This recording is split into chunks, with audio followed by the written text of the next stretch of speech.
I'm Andrea Jones, and today I want to talk about the first of 5 high-level steps in our system selection process. Primarily, this is used for ERP, and that is the system of record I'm going to use in this example.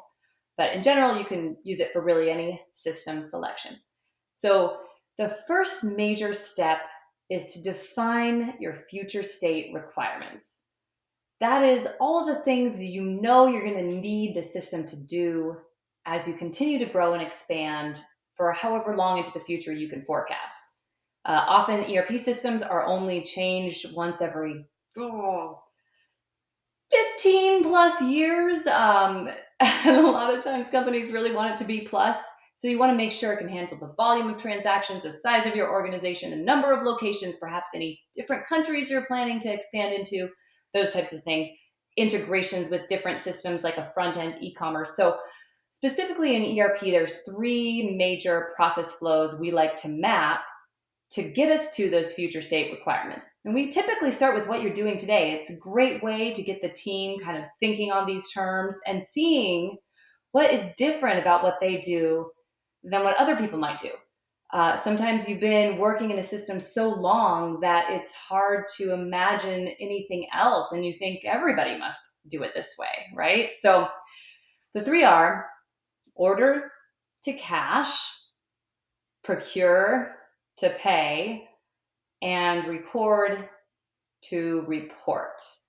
So order to cash is basically how do your customers order from you? Is it all via salespeople entering orders? Do they enter into the system? Are there contracts that they have to sign? Do people place orders electronically on an e-commerce engine or in some other fashion?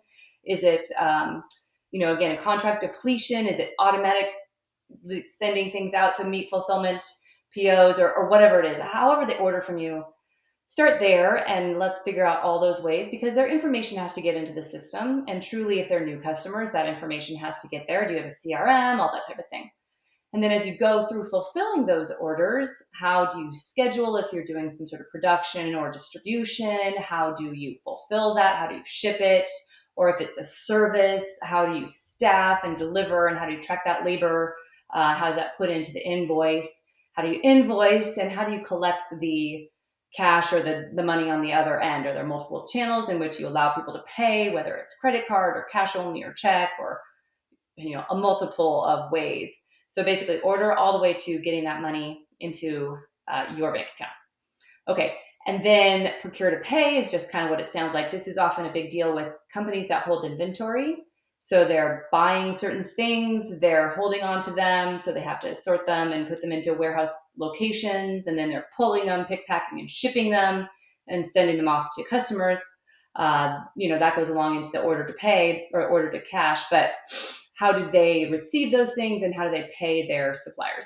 Possibly in there some sort of supplier assessment that you want to maintain or a quality level that you need to maintain. There could be quality in the order to cash too. Okay, so that's kind of your operational side and some of the finance. The rest of it is record to report. As I said in our overview, a lot of reasons people want to put in a new ERP system is they need better financial data, more timely data. They don't want to have to spit out a bunch of stuff into CSV files and manipulate it in Excel or put it in templates. That's just causing all kinds of disruptions. So what kind of information do you want to have at your fingertips, especially as you grow? Whether it's sales channels and what locations are doing better or what products are doing better or what the margins are, labor margins and gross profit, gross revenue, all those different things. Like what's the information you need and how do you make sure that it's in the system in your ability to report on it and to report on it timely. And oftentimes you might have to integrate something like maybe a Power BI or some sort of dashboard. But basically as you go through this for how you're doing it today and then you turn your thoughts to let's see how we could do it better in the future, that will drive the requirements gathering. And there's a huge list of requirements. We have a pretty good subset for what most people need.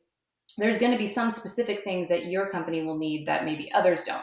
Like I talked to somebody recently who likes to automatically invoice via ACH. Instead of credit card pulling every month, an ACH debit happens automatically every month. And not all systems can handle that. So, there's different things like that, or maybe there's different pricing that different contracts will allow for, and so you need to make sure the system can handle that. And we will look at, of your whole requirements list, what's super critical and what might be unique to you, and that is what drives, the next step, which is to identify possible systems and vendors that could be a fit. One small caveat here with the whole define requirements is doing a technology map. I'm going to do a separate video on that because that could be helpful. A technology landscape map could be helpful always. But looking at all the different software and different systems you're using today could be a good way to understand what you're using it for, what's really needed, where there might be redundancies, and what might be missing, which will help, again, fill in all those gaps in the requirements. One last thing is, this isn't all handled in 3 days worth of in-person mapping, although a lot of it is, and that's typically what we do. We can do it virtually too, but it's kind of nice to do this in person if possible. There'll always be some more things, so we'll be shoring that up and talking to people, seeing demos, and following up for a few weeks at least to really get a comprehensive list and then cull it down to those real critical requirements that we'll go look at in the next step. So, thanks so much for watching.